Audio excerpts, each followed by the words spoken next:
Olá, queridos amigos.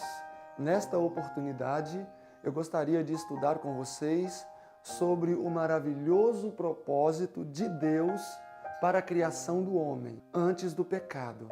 No entanto, nós vamos perceber que, mesmo depois do pecado, o propósito divino para a criação do homem continuou. O meu nome é Silverino Kiel, sou o fundador do IAG.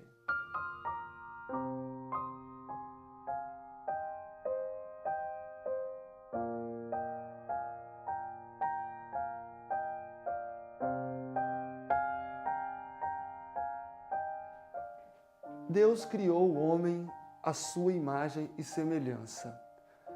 Assim está descrito em Gênesis capítulo 1, verso 26. E disse Deus: façamos o homem à nossa imagem, conforme a nossa semelhança. Verso 27. E criou Deus o homem à sua imagem. A imagem de Deus o criou. Homem e mulher os criou. O homem não foi criado somente segundo o aspecto do caráter de Deus, mas também segundo o aspecto físico. O grande conflito, na página 644, nos diz o seguinte. O grande conflito, na página 644.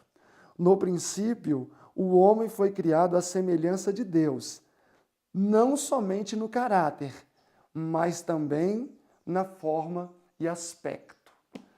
Corroborando com esta declaração, Patriarcas e Profetas, na página 45, nos diz o seguinte. Gostaria que você prestasse atenção, é uma citação um pouco longa, 2 parágrafos, mas é importante que ela seja lida nesse momento. 45 de Patriarcas e Profetas nos diz: o homem deveria ter a imagem de Deus, tanto na aparência exterior como no caráter. Cristo é a expressa imagem de Deus, mas o homem foi formado à semelhança de Deus. Sua natureza estava em harmonia com a vontade de Deus. A mente do homem era capaz de compreender as coisas divinas. As afeições eram puras. Os apetites e paixões estavam sob o domínio da razão. Ele era santo e feliz, tendo a imagem de Deus e estando em perfeita obediência à sua vontade. Segundo parágrafo, ainda agregando detalhes importantes, ao sair o homem das mãos do Criador, era de elevada estatura e de simetria perfeita. O rosto trazia a rubra coloração da saúde, e resplandecia com a luz da vida e com alegria. A altura de Adão era muito maior do que a dos homens de hoje em dia, que habitam a terra. Eva era um pouco menor em estatura, contudo, suas formas eram bem nobres e cheias de beleza. Este casal, que não tinha pecados, não usavam vestes artificiais, estavam revestidos de uma cobertura de luz e glória, tal como os anjos usam. Enquanto viveram em obediência a Deus, esta veste de luz continuou a envolvê-los. Peço que você me permita ler ainda uma terceira citação. O livro Educação, na página 15, diz assim: quando Adão saiu das mãos do Criador, trazia ele em sua natureza física, intelectual e espiritual a semelhança de Deus. Deus criou o homem à sua imagem, e era seu intento que quanto mais o homem vivesse, tanto mais plenamente ele revelasse esta imagem, refletindo mais completamente a glória do seu Criador. Todas as faculdades do homem eram passivas de contínuo desenvolvimento. Sua capacidade e seu vigor deveriam aumentar continuamente com o passar dos anos. Então, que maravilha! O homem foi criado de uma maneira em que ele se expandiria fisicamente, espiritualmente, intelectualmente pela eternidade. Ou seja, o homem poderia crescer perpetuamente. Deus o criou com 20 vezes mais vitalidade do que temos hoje. Deus o criou com possibilidades de viver eternamente, se tivessem sido obedientes. Então, na verdade, o homem foi feito uma máquina perfeita, uma máquina que não dependeria de comandos, porém poderiam crescer perpetuamente.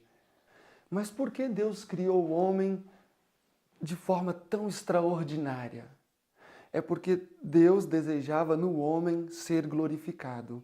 Por isso que Eclesiastes 7:29 diz: Eis tão somente o que eu achei, que Deus fez o homem reto. Não só reto, mas segundo Gênesis capítulo 2, verso 25, diz que o homem foi feito também glorioso. E ambos estavam nus, homem e mulher, e não se envergonhavam. Por que eles não se envergonhavam? Porque eles foram revestidos com a própria glória de Deus. Olhem comigo aqui, Salmo capítulo 8, verso 5. Um pouco menor o fizeste do que os anjos, se referindo ao homem, e de glória e de honra o coroastes. E o verso 6, fazes com que ele tenha domínio sobre todas as obras de tuas mãos.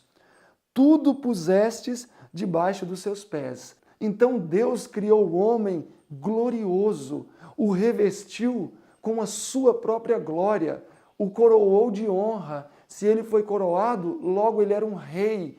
E todo este vasto mundo era o seu território. E tudo o que aqui existia deveria ser domínio de Adão.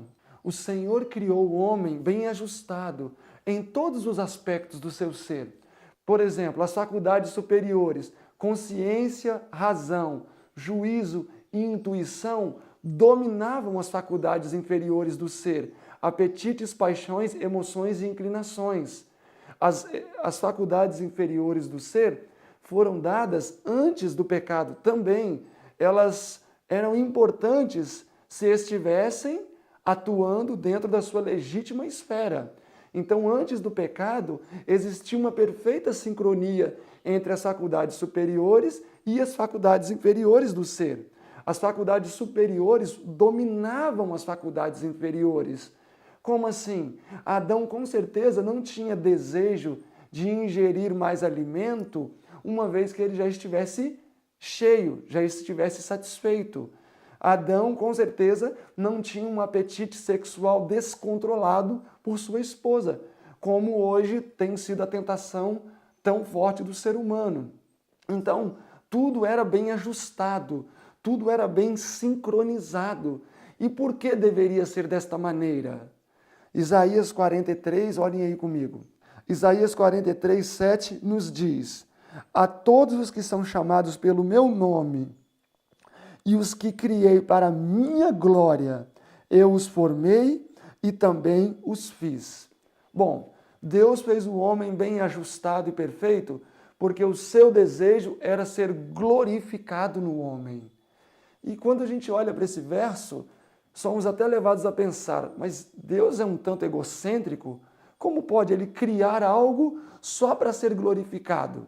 Bom, nós não podemos confundir Deus ser glorificado no homem e o homem buscar a sua própria glória, que são duas coisas distintas. Por exemplo, um colecionador de carros antigos. Ele é glorificado na sua coleção. As pessoas o parabenizam, as pessoas vão ovacionar aquele colecionador, as pessoas vão glorificar aquele colecionador. Porém, o único que é beneficiado nesta situação é o próprio colecionador. No caso de Deus ser glorificado no homem, o maior beneficiado, na verdade, é o homem e não Deus. Deus é beneficiado como resultado da sua glorificação no homem. Mas o maior beneficiado somos nós mesmos. Como podemos glorificar a Deus? Bom, João 15:8 diz: nisto é glorificado o Pai, em que dês muito fruto. Fruto no singular. Obviamente o homem não tem a faculdade de produzir frutos físicos, uma maçã, uma pera. Por isso que ali é no singular, fruto. E o que seria este fruto? Gálatas 5:22 diz: mas o fruto do Espírito é paz, mansidão, amor, longanimidade, etc, etc, etc. Então Deus é glorificado no homem quando este produz fruto, singular. E o fruto que o homem deve produzir é o fruto do Espírito. E uma vez que o homem produza este fruto, o fruto do Espírito, Deus é glorificado, porém o maior beneficiado é o homem. Por quê? Porque ele vai ser paciente. E como é bom ser paciente? É uma virtude. Às vezes você marca com a esposa: querida, nós vamos sair 9 horas, e 9:30 a esposa ainda está no banho.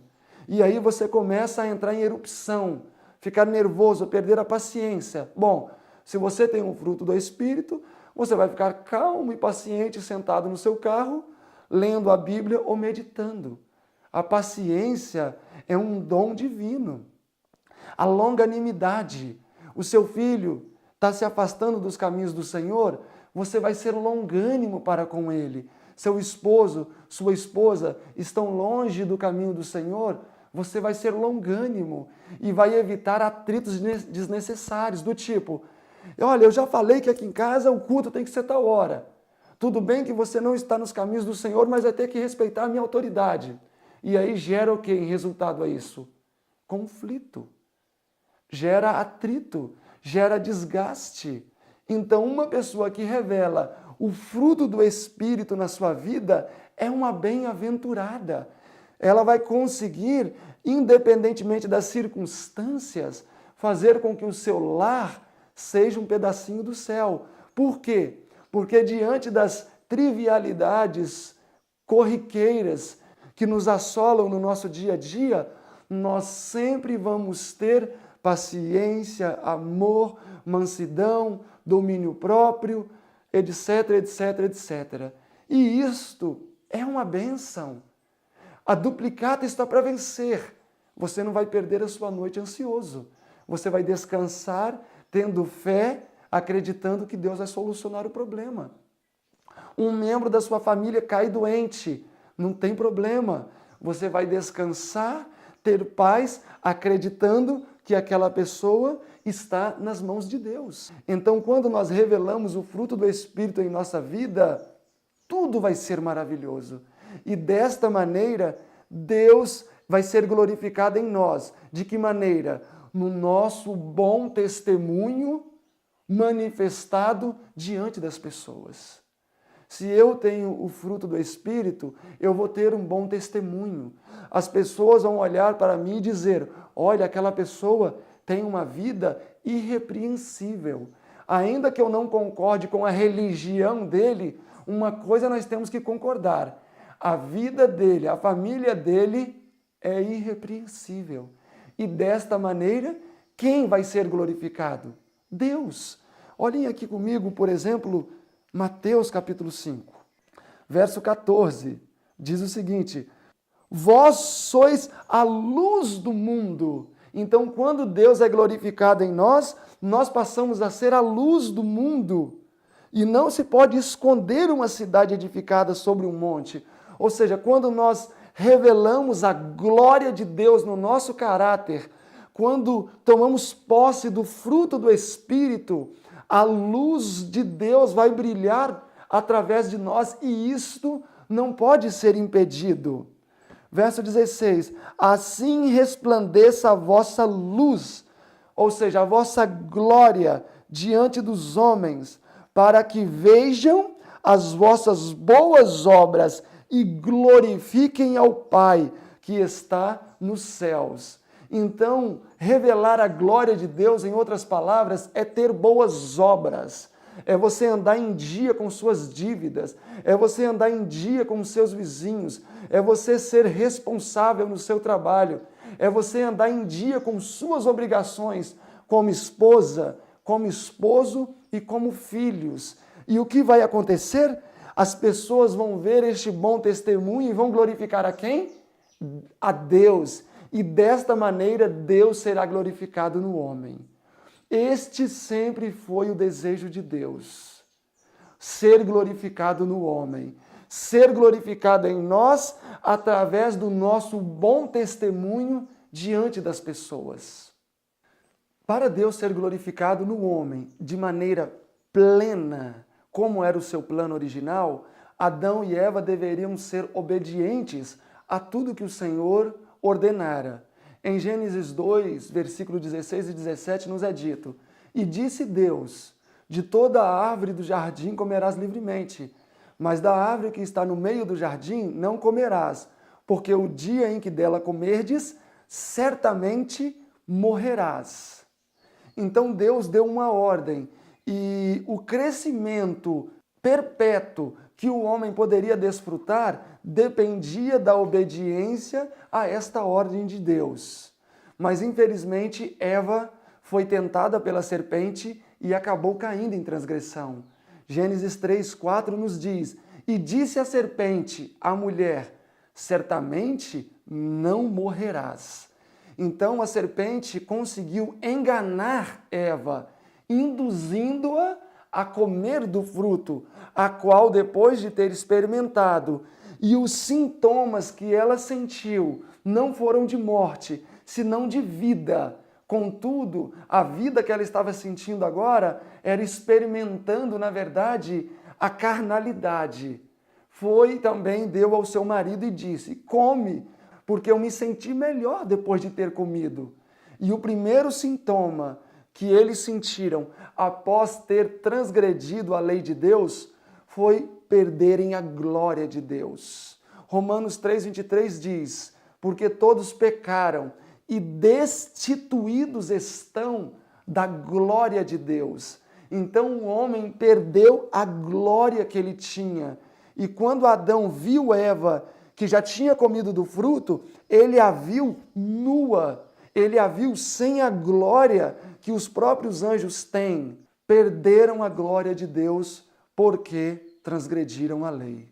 E aqui em Gênesis capítulo 3, nós agora vemos quais foram os resultados posteriores disso. Verso 7. Então foram abertos os olhos de ambos e perceberam que estavam nus. E coseram folhas de figueira e fizeram para si aventais. Uma vez que eles perderam a glória de Deus, por seus próprios méritos, tentaram reparar o erro. Quando nós estamos diante de Deus nus, é porque estamos em pecado. Quando a Bíblia diz, referindo-se a Laodiceia, que a igreja de Laodiceia está nua, é porque a igreja de Laodiceia, e a igreja de Laodiceia sabemos que a igreja adventista, está em uma condição de pecado. Assim como Adão e Eva, quando perderam a glória de Deus, perceberam que estavam nus e por suas próprias obras, por seus próprios méritos, tentaram cobrir sua nudez com as folhas de figueira. Verso 8. E ouviram a voz do Senhor, que passeava pelo jardim como de costume pela viração do dia, e esconderam-se Adão e sua mulher da presença do Senhor entre as árvores do jardim. Eles se esconderam porque estavam nus, segundo o verso 10 e o verso 11. Mas, na verdade, eles não estavam tão nus mais porque haviam coberto a sua nudez com folhas de figueira, mas estavam nus espiritualmente diante de Deus. Ou seja, quando nós estamos em pecados, nós estamos nus diante de Deus, independentemente se estivermos usando vestes físicas. O homem perdeu a glória de Deus e agora ele tentou por seus próprios méritos reparar o erro, porém sem sucesso. Era necessário agora a morte de Cristo para que eles pudessem voltar à posição favorável que eles desfrutavam antes do pecado. Em resultado a esta transgressão, eles foram convidados a abandonar o jardim.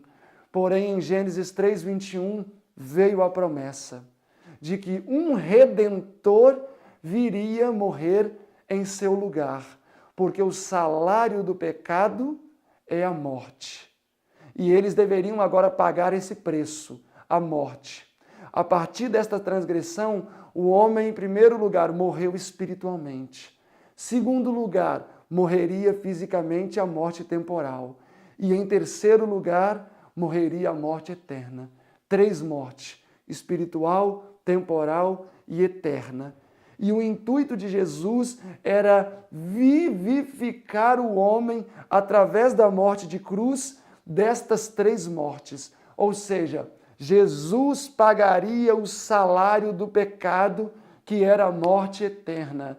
Jesus morreu uma morte eterna e pelo seu próprio poder inerente a si mesmo, sendo um Deus em essência, ele por seu próprio poder também ressuscitou da morte, para novamente conduzir o homem à condição pré-edênica.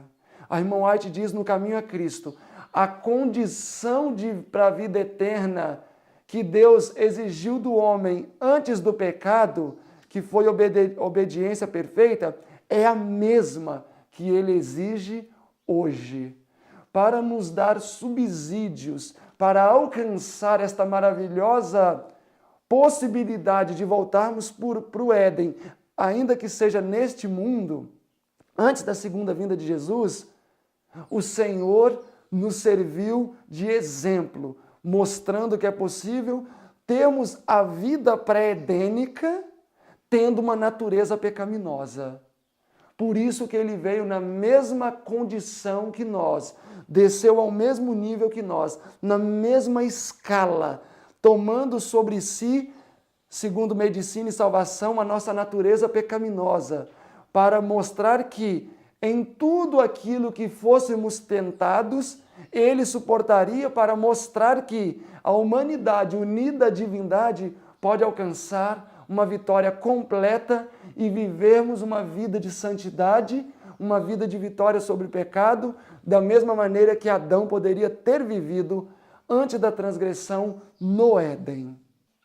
Em Gênesis capítulo 5, verso 1 a 3, nós temos uma realidade muito triste. Capítulo 5, verso 1 diz: Este é o livro das gerações de Adão. No dia em que Deus criou o homem e mulher, à sua semelhança Deus o fez.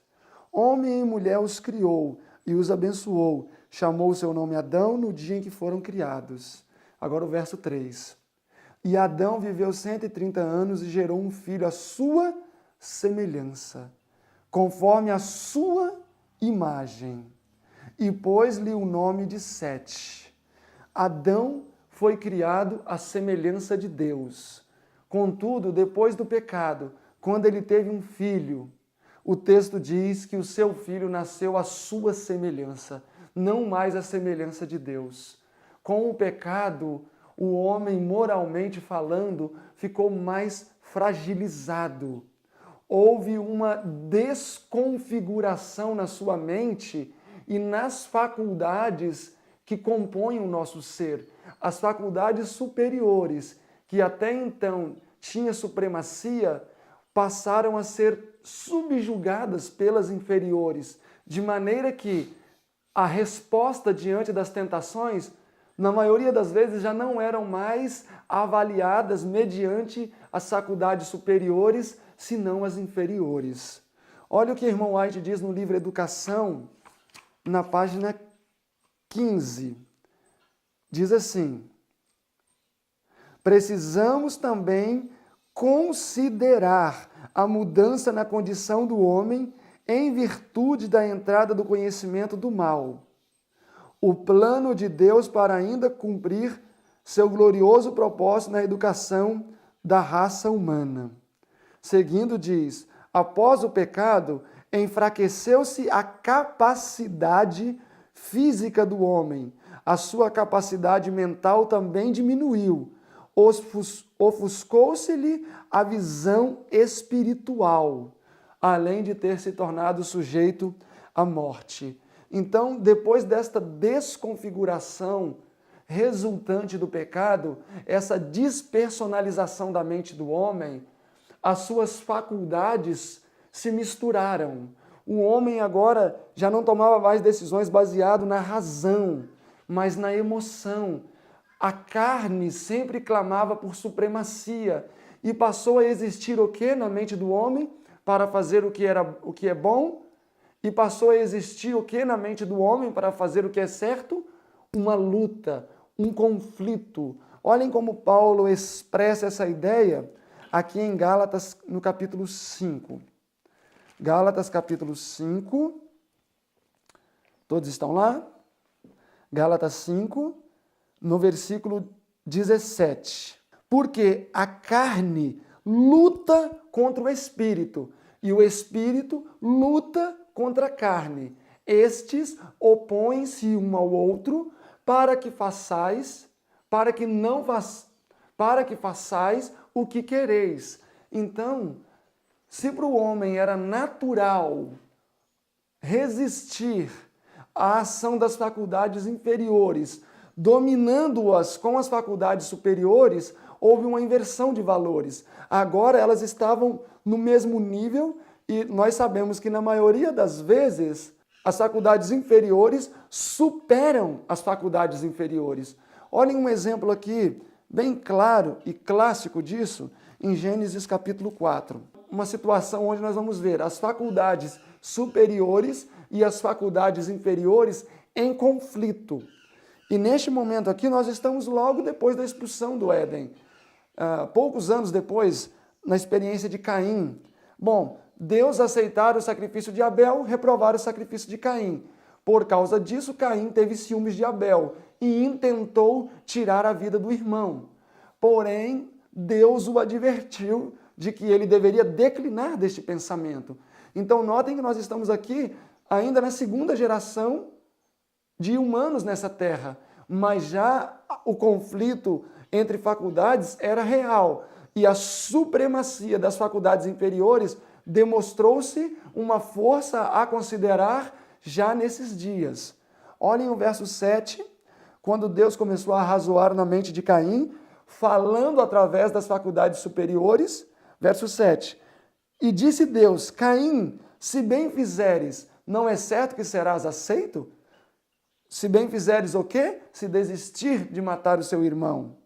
E se não fizeres o bem, o pecado jaz à porta. Sobre ti será o seu desejo, mas Caim, sobre ele deves dominar. Então as faculdades inferiores do ser e as faculdades superiores do ser estavam em batalha, em choque, em conflito. Caim pensava com suas faculdades inferiores: eu vou matar o meu irmão. Porém as faculdades superiores clamavam: não, não mata. E assim tinha esse conflito na mente de Caim, cada um querendo ter a supremacia. E o que aconteceu no caso de Caim? Ele acabou cedendo aos apelos das faculdades inferiores. Acabou cedendo, e o verso 8 diz que ele matou o seu irmão. E a partir daí nós vemos que a história da humanidade foi uma história de fracassos e tragédias. Tanto que a Bíblia diz o quê? Todos pecaram e destituídos estão da glória de Deus. Ou seja, todos os seres humanos, nem que seja uma única vez na vida, cederam aos apelos das faculdades inferiores do ser. E não cumprindo assim o propósito original de Deus, que era de ser glorificado no homem. Avançando nas perspectivas da Bíblia, nós vamos ver que mesmo homens que tiveram uma profunda experiência com Deus, em algum momento da sua vida fracassaram. Felizmente, o plano da redenção também estava em vigor. E nós vamos encontrar a experiência de homens que, mesmo tendo uma natureza pecaminosa, que é um pendor para fazer aquilo que não é a vontade de Deus, tiveram uma vida direita e digna, vencendo o pecado nesta carne e vivendo à altura daquilo que Deus esperava para Adão antes do Éden. Vamos ver agora alguns exemplos de pessoas que tiveram sucesso e reproduziram a vida edênica depois do pecado e pessoas que foram fracassadas, que não conseguiram viver à altura do que Deus pretendia. A palavra de Deus nos diz que existem duas categorias de tentações que são as mais graves que todo homem enfrenta. E a irmã White até diz que é o pecado prevalecente neste século. Primeiro, a sexualidade, tanto do homem para com a mulher, tanto da mulher para com o homem, e a intemperança, a glutonaria. De modo que ela diz que a sensualidade e a glutonaria são os pecados prevalecentes neste século. E estes dois recursos foram os dois principais agentes que Satanás utilizou para levar os filhos de Deus à queda. Por exemplo, Eva foi um agente de Satanás para levar Adão à queda. E quando nós avançamos na história bíblica, nós vamos ver que a mulher foi um agente muito utilizado por Satanás para trazer a desgraça na vida daqueles que queriam fazer a vontade de Deus. E também, por outro lado, a glutonaria, a intemperança, de maneira que estes dois, então, são os dois principais vilões que nós temos que enfrentar. Contudo, na Bíblia existem exemplos de pessoas que superaram esses gigantes, que pelo nome e o sangue de Cristo conseguiram derrubar esses Golias. O primeiro grande guerreiro que venceu um desses Golias foi José. Olhem comigo aqui Gênesis capítulo 39. José, segundo Gênesis 37, no verso 3, foi para o Egito como escravo, tendo 17 anos. Foi comprado por um alto oficial, Potifar, permanecendo assim na casa de Potifar até os 28 anos de idade, ou seja, 11 anos. E o que aconteceu durante esses 11 anos? José foi assediado pela mulher de Potifar. O verso 10 do capítulo 39 de Gênesis diz: E aconteceu que todos os dias ela falava com José, deita-te comigo. E José não deu ouvidos. Então, durante 11 anos, esta mulher assediou José em um pecado que comumente é a fraqueza da maioria dos homens. E eu digo, talvez, se essa não for uma fraqueza para o homem, é porque ele tem um problema até um pouco maior. Porque, naturalmente, Deus criou o homem com essa predisposição para ter desejo sexual pela mulher. É o natural. O antinatural é ter desejo sexual por homem. Mas é claro que mesmo essa inclinação natural, desejo sexual por mulher, deve ser controlado. E no caso de José, uma vez que aquela não era a mulher dele, de outro, e não era nem sua esposa, obviamente que ele deveria manter-se e não ceder a nenhum tipo de emoção para com aquela mulher. Então a resposta de José sempre era: como poderia eu fazer tal coisa contra meu Deus? Então durante muitos anos José foi assediado e baseado no assim diz o Senhor, ele sempre obteve a vitória. Agora, em flagrante contraste com José, nós temos, por exemplo, a história de Sansão. Olhem aí Juízes 14 comigo. Juízes, capítulo 14. E vale lembrar que Sansão era nazireu. Portanto, ele foi educado mediante vários critérios que deveriam ter colaborado muito para a firmeza espiritual dele. A sua mãe, mesmo antes da concepção, já havia sido prescrevida uma dieta especial, entre outras inúmeras recomendações, para que ele pudesse ter todo o vigor espiritual possível. Bom, entretanto, assim que ele se tornou já um adolescente, ele já demonstrou sintomas de fraqueza moral. Olhem o que diz o capítulo 14, verso 3. A última linha do verso 3.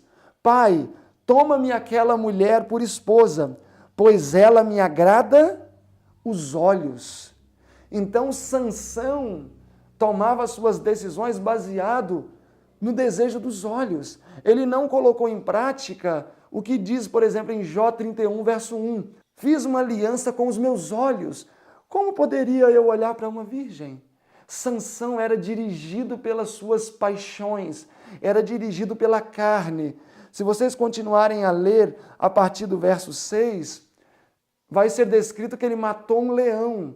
E dias mais tarde, quando ele passou por aquele mesmo local, ele pegou o mel que estava dentro da carcaça do leão e comeu, uma vez que, segundo o voto nazireu, ele não deveria nem tocar em cadáver.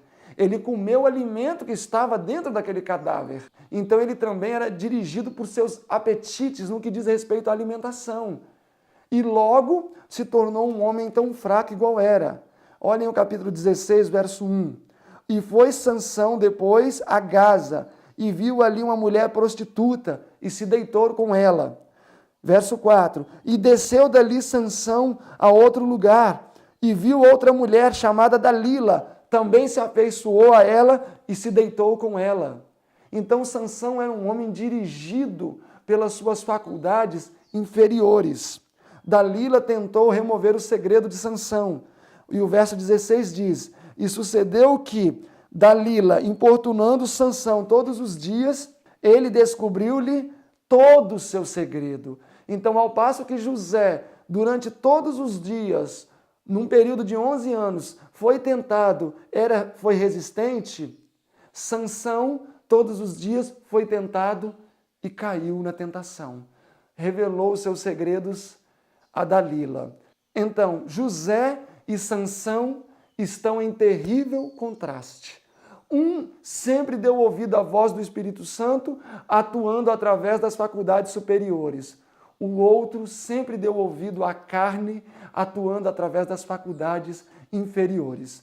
Ou seja, um gratificava o espírito, o outro gratificava a carne.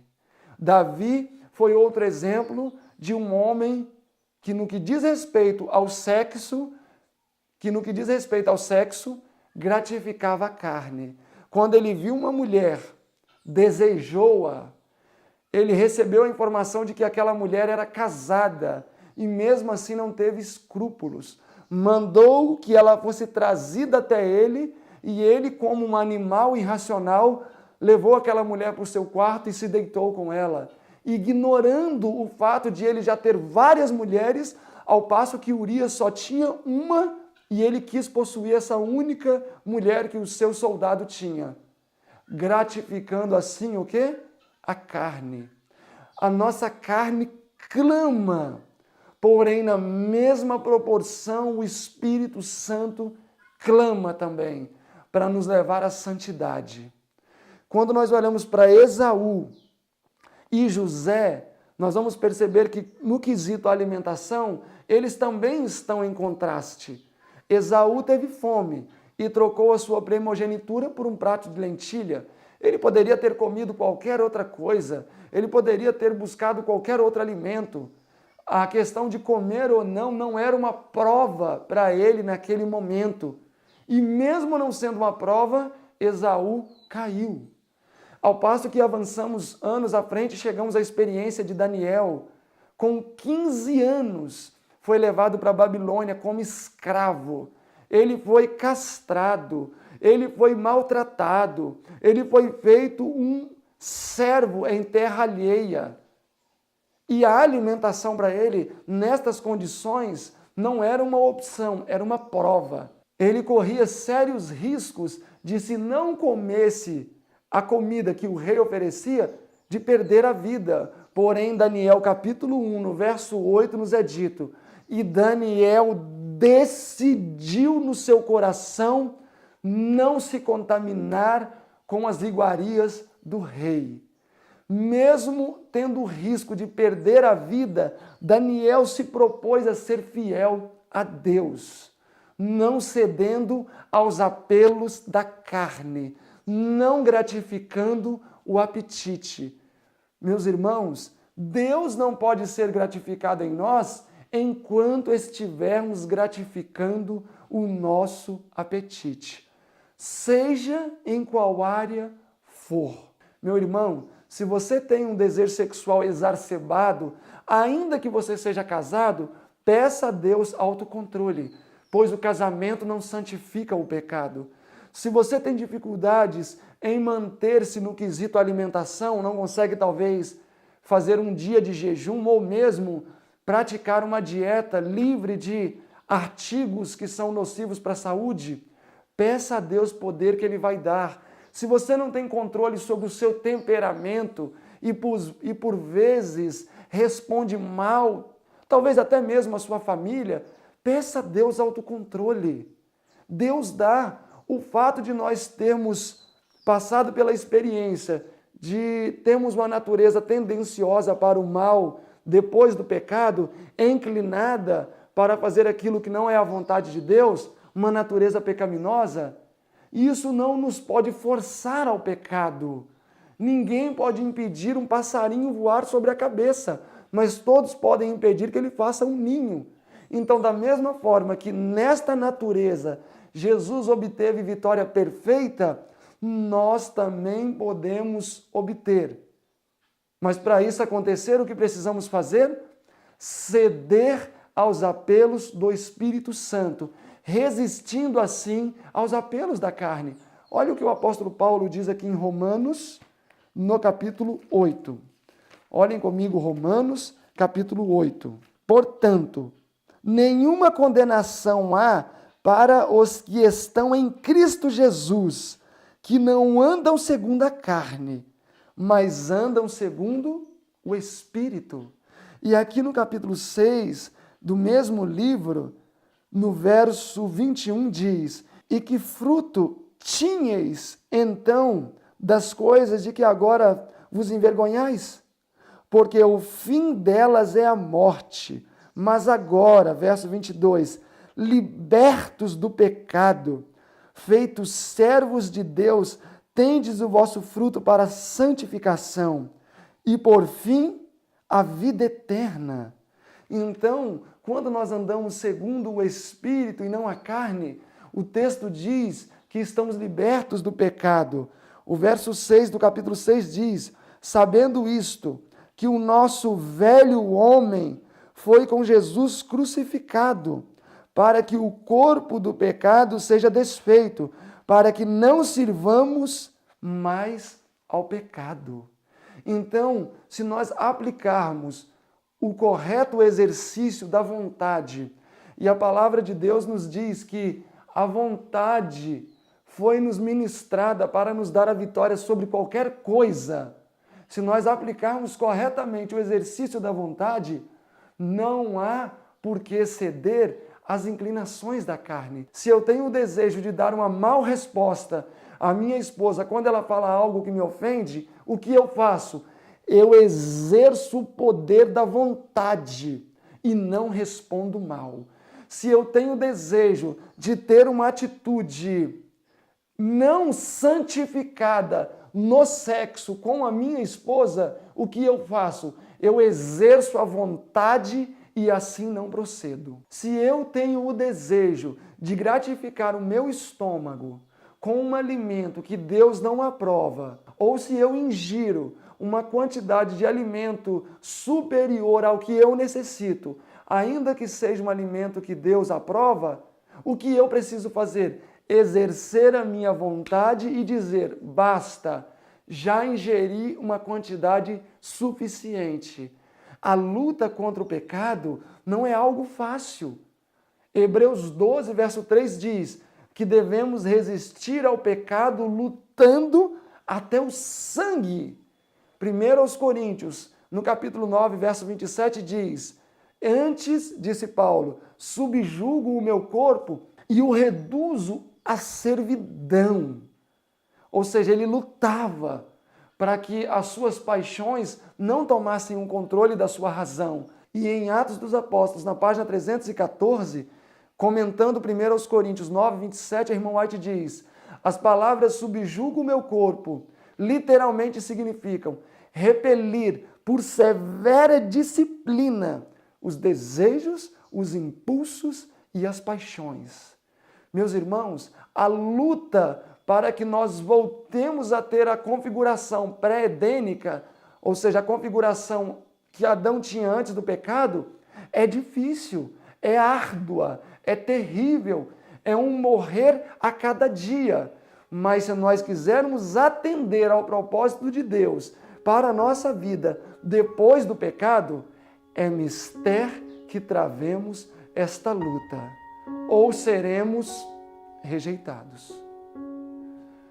Meu querido irmão, minha querida irmã, ainda hoje, Deus deseja em nós ser glorificado.